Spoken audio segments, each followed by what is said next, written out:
दोस्तों तो इस वीडियो में बात करेंगे अन्य पॉलिटिक आईपीओ के बारे में। तो जानेंगे कि आखिरी दिन आईपीओ कितना सब्सक्राइब हुआ है और इसके अलावा सिटी कैम इंडिया आईपीओ को भी देखेंगे कि डे 2 में आईपीओ कितना सब्सक्राइब हुआ है। इसमें फाइनल डिसीजन क्या होना चाहिए। तो चलिए वीडियो को शुरू करते हैं। लेकिन इससे पहले कि मैं वीडियो को शुरू करूँ, अगर आप इस चैनल पर पहली बार विजिट कर रहे हैं या फिर आपने चैनल अब तक सब्सक्राइब नहीं किया है तो चैनल को सब्सक्राइब कर लें और वीडियो को भी लाइक कर दें। तो पहले बात कर लेते हैं अन्य पॉलिटिक आईपीओ के बारे में। तो आईपीओ आज क्लोज हो चुका है। आईपीओ में बुकिंग प्राइस 14 रुपीज़ है और 10,000 शेयर्स का लॉट है। आईपीओ के साइज को देखें तो आईपीओ 44.80 करोड़ का है और पूरी तरह से ये फ्रेश इशू का आईपीओ है। ये एसएमई आईपीओ है। कंपनी एनएसई एसएमई के ऊपर लिस्ट होने वाली है। तो चलिए देख लेते हैं कि आखिरी दिन आईपीओ कितना सब्सक्राइब हुआ है। अब इस आईपीओ में भी देखें तो इसमें भी बम्पर एप्लीकेशंस लगा है और आईपीओ 439.8 टाइम सब्सक्राइब हुआ है। QIBs पोर्शन में आईपीओ 150.8 टाइम सब्सक्राइब किया गया है। HNIs पोर्शन में 1100.39 टाइम और रिटेल पोर्शन में आईपीओ 321.53 टाइम सब्सक्राइब किया गया। तो आईपीओ में आखिरी दिन देखें तो 3,80,000 6 एप्लीकेशंस लगा है। अगर इस आईपीओ में अलॉटमेंट चांसेस की बात करें तो रिटेल पोर्शन में आईपीओ 321 गुना से ज़्यादा सब्सक्राइब हुआ है। तो इसका मतलब है कि हर 321 22 एप्लीकेशंस में से किसी एक एप्लीकेशंस को अलॉटमेंट मिलने वाली है। इस आईपीओ का अलॉटमेंट डेट 31 दिसंबर है, यानी कि कल के दिन ही आईपीओ की अलॉटमेंट होने वाली है। रिफंड डेट 1 जनवरी है, क्रेडिट डेट भी 1 जनवरी है और आईपीओ की लिस्टिंग 2 जनवरी को होने वाली है। तो चलिए देख लेते हैं कि इसके अलॉटमेंट को कहाँ चेक करना है। इस आईपीओ का official registrar skyline financial services private limited है। तो वीडियो के डिस्क्रिप्शन में मैं आपको इसका लिंक दे दूंगी, यहाँ से जाकर आप आईपीओ के अलॉटमेंट को चेक कर सकते हैं। तो चलिए अब इसके प्रीमियम को भी देख लेते हैं। इसके प्रीमियम को देखें तो इसका प्रीमियम मॉर्निंग में जहां 4 रुपये के ऊपर ट्रेड कर रहा था, यह भी 7 रुपये के ऊपर देखने को मिल रहा है। तो प्रीमियम के अंदर ज़बरदस्त आपको उछाल देखने को मिला है। आईपीओ में 10,000 शेयर्स का लॉट है, तो आईपीओ से 70,000 रुपये के करीब प्रॉफिट हो सकता है। इसके प्रीमियम को देखें तो प्रीमियम 50% के ऊपर देखने को मिल रहा है। तो पहले प्रीमियम जहाँ 28 से 29% के अराउंड ट्रेड कर रहा था, यह भी देखें तो 50% के ऊपर जा पहुँचा है। तो जिस तरह यहाँ पर मार्केट के अंदर डिमांड देखने को मिली है और जिस तरह इसके प्रीमियम के अंदर उछाल देखने को मिला है, तो इस आईपीओ से भी बढ़िया प्रॉफिट हो सकता है। Next IPO city cam India IPO. ये आईपीओ 27 दिसंबर को ओपन हुआ है और ये 31 दिसंबर को यानी कि कल के दिन क्लोज होने वाला है। फेस वैल्यू 10 रुपये पर शेयर है। बुकिंग प्राइस 70 रुपीज़ है और आईपीओ में 2,000 शेयर्स का लॉट रखा गया है। आईपीओ के साइज को देखें तो आईपीओ 12.60 करोड़ का है और पूरी तरह से ये फ्रेश इशू का आईपीओ है। ये भी एसएमई आईपीओ है, तो कंपनी BSE एसएमई के ऊपर लिस्ट होने वाली है।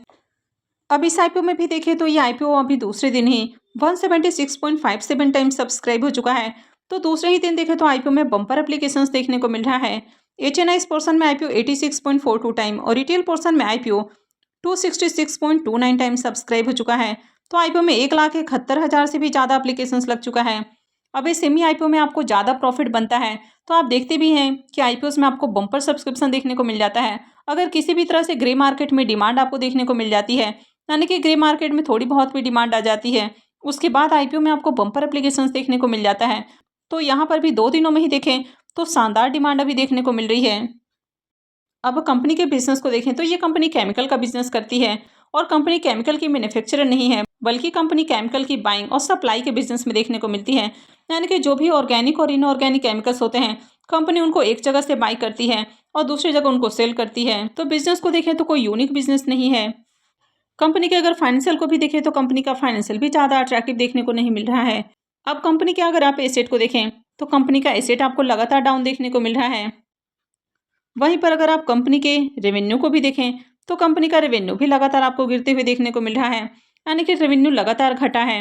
और फाइनेंशियल 22 के बाद 23 में देखें तो रेवेन्यू के अंदर तो यहाँ पर जबरदस्त आपको गिरावट देखने को मिली है।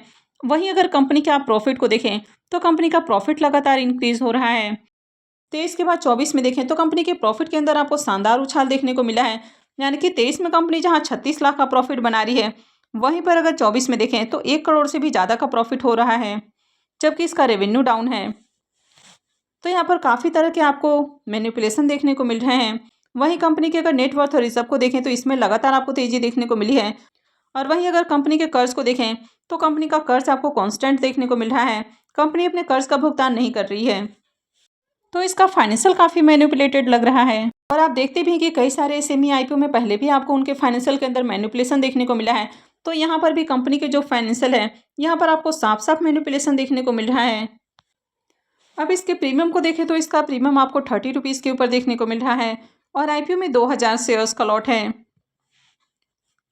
तो आईपीओ से करीब 60,000 रुपये का प्रॉफिट हो सकता है। इसके प्रीमियम को देखें तो प्रीमियम 43% के ऊपर देखने को मिल रहा है। तो प्रीमियम देखें तो प्रीमियम आपको अच्छे प्राइस के ऊपर देखने को मिल रहा है, यानी कि अट्रैक्टिव प्राइस के ऊपर देखने को मिल रहा है। अब कंपनी बहुत छोटी है, कंपनी के बिजनेस को देखें तो कोई यूनिक बिजनेस नहीं है। कंपनी के फाइनेंशियल काफ़ी मैनिपुलेटेड देखने को मिल रहे हैं, यानी कि कंपनी जिस तरह की फाइनेंशियल दिखा रही है इन पर बिलीव करना मुश्किल है। अब भले ही ग्रे मार्केट में आपको डिमांड देखने को मिल रही है, आईपीओ में बढ़िया सब्सक्रिप्शन भी आ रहा है, लेकिन इस तरह के आईपीओ में अप्लाई करना मुझे नहीं लगता है कि सही होगा। हालांकि हो सकता है कि आगे इसके प्रीमियम के अंदर और आपको तेजी देखने को मिल जाए और आईपीओ की लिस्टिंग भी बढ़िया प्राइस के ऊपर हो जाए। तो यहाँ पर अप्लाई करना है नहीं करना, ये पूरी तरह से आपका अपना डिसीजन होना चाहिए। आप अपने रिस्क रिवॉर्ड को एनालाइज करें और उसके बाद ही कोई भी डिसीजन लें। नेक्स्ट आईपीओ होने वाला है टेक्निकेम ऑर्गेनिक्स आईपीओ। यह आईपीओ 31 दिसंबर से यानी कि कल से खुलने वाला है और 2 जनवरी को क्लोज होगा। फेस वैल्यू 10 रुपये पर शेयर है। बुकिंग प्राइस 55 रुपये है और आईपीओ में 2000 शेयर्स का लॉट रखा गया है। आईपीओ के अगर साइज को देखें तो आईपीओ 25.25 करोड़ का है और पूरी तरह से फ्रेश इशू का आईपीओ है। ये भी एसएमई आईपीओ है। कंपनी बीएसई एसएमई के ऊपर लिस्ट होने वाली है। अब यहाँ पर देखें इसके रिजर्वेशन पोर्शन को, तो इसमें QIBs के लिए भी पोर्शन रखा गया है, तो इनके लिए 50% का पोर्शन है। रिटेलर्स के लिए 35% और HNIs के लिए 15% का पोर्शन रखा गया है। तो इस आईपीओ में QIBs का पोर्शन है, तो इसमें एंकर इन्वेस्टर्स भी आने वाले हैं। अब इस आईपीओ की एंकर लिस्ट को देखें तो 25 करोड़ का आईपीओ है और इसमें 6 एंकर इन्वेस्टर्स आए हैं। तो आईपीओ का एंकर लिस्ट काफ़ी शानदार देखने को मिल रहा है। अब इसके बिजनेस को देखें तो ये भी कंपनी केमिकल का बिजनेस करती है, लेकिन ये कंपनी केमिकल की मैन्युफैक्चरर है, यानी कि ये कंपनी काफ़ी अलग अलग तरह के केमिकल्स बनाती है। और ये जो कंपनी केमिकल बनाती है इनका डिफरेंट इंडस्ट्रीज़ के अंदर आपको डिमांड देखने को मिल जाती है। तो कंपनी कई सारे इंडस्ट्रीज़ के अंदर अपने जो प्रोडक्ट है इसकी सप्लाई करती है। कंपनी इंडिया के साथ ही इंडिया से बाहर भी एक्सपोर्ट करती है और इसका जो मेजर एक्सपोर्ट है वो चाइना को जाता है। तो इसके बिजनेस को देखें तो अच्छा बिजनेस है। कंपनी के अगर फाइनेंशियल को भी देखें तो इसका फाइनेंशियल भी आपको ओके देखने को मिलता है। कंपनी का एसेट और रेवेन्यू आपको बढ़ती हुई देखने को मिल रहा है। कंपनी के अगर प्रॉफिट को देखें तो फाइनेंशियल 22 में कंपनी का प्रॉफिट जहां 3-3.5 करोड़ के राउंड है। फाइनेंशियल 23 में देखें तो ये थोड़ा डाउन देखने को मिला है और 1,72,00,000 का प्रॉफिट है, लेकिन फिर से फाइनेंशियल 24 के अंदर देखें तो शानदार उछाल है और 4,72,00,000 का प्रॉफिट है। फाइनेंशियल 25 के फर्स्ट क्वार्टर में देखें तो 1,40,00,000 का प्रॉफिट है। कंपनी के नेटवर्थ और रिजर्व भी आपको लगातार बढ़ते हुए देखने को मिले हैं। और कंपनी के ऊपर अगर कर्ज को देखें तो 16-16.5 करोड़ का कर्ज है। हालांकि कंपनी आईपीओ से जो फंड रेज करने वाली है तो इसमें से 10,24,00,000 रुपए कर्ज के भुगतान के ऊपर खर्च करेगी, तो आगे कंपनी का कर्ज भी कम हो जाएगा। यानी कि इसके फाइनेंशियल को देखें तो अच्छा फाइनेंशियल है, लेकिन इसके प्रीमियम को देखें तो इसका ग्रे मार्केट में प्रीमियम ज़्यादा अट्रैक्टिव देखने को नहीं मिल रहा है। 11 रुपये के ऊपर प्रीमियम ट्रेड कर रहा है और आईपीओ में 2000 शेयर्स का लॉट है। तो आईपीओ से 22,000 रुपये के करीब प्रॉफिट होने की उम्मीद है। प्रीमियम को देखें तो प्रीमियम 20% के ऊपर देखने को मिल रहा है। तो आईपीओ तो अच्छा है, लेकिन प्रीमियम अभी लो प्राइस के ऊपर देखने को मिल रहा है। तो आगे अगर इसमें डिमांड आती है, प्रीमियम में थोड़ा सा और जंप देखने को मिलता है, तो उसके बाद इसमें अप्लाई किया जा सकता है। तो इस आईपीओ में आपको डे 1 में अप्लाई नहीं करना है। अगर आगे डिमांड आती है तो उसके बाद इसमें अप्लाई किया जा सकता है। तो आई होप कि आपको वीडियो अच्छी लगी होगी। तो अगर आपने इस वीडियो को अब तक लाइक नहीं किया है तो वीडियो को लाइक कर दें, चैनल को भी सब्सक्राइब करके रखें और वीडियो को अंत तक देखने के लिए आप सबको बहुत बहुत धन्यवाद।